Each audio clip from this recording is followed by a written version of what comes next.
आज मी बनवते कर्ली माशाचं कालवण, तर चला बघूया रेसिपी। तर आता तेलामध्ये 2 लसूणचे पाकळ्या ठेचून फोडणी दिलेली आहे। मग खोबऱ्याचं वाटण ॲड केलेलं आहे। मग धणे जिरे पावडर टाकून चांगलं मिक्स करून घेते।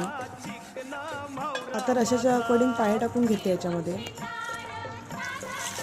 आता चवीनुसार मीठ ॲड करते आणि 3 ते 4 कोकम ॲड करते। 10-15 मिनिटांनंतर आपला रस्सा पण उकळलेला आहे। आता त्याच्यामध्ये मच्छी ॲड करते।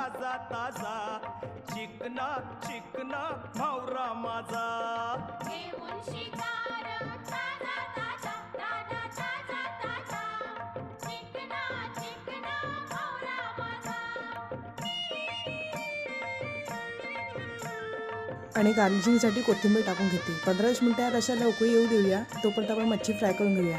मच्छीला आधीच मसाला लावून ठेवलेला होता, हळद मीठ मसाला। तर तेलामध्ये 1 बाय 1 करून फ्राय करूया। मच्छी चांगली फ्राय करून घ्यायची अलटून-पलटून 5-10 मिनिटांसाठी। आपला रस्सा पण रेडी झालेला आहे। तर एन्जॉय करा गरमागरम भातासोबत। व्हिडिओ आवडल्यास लाईक करा, चॅनलला सबस्क्राईब जरूर करा। Thanks for watching. Bye bye.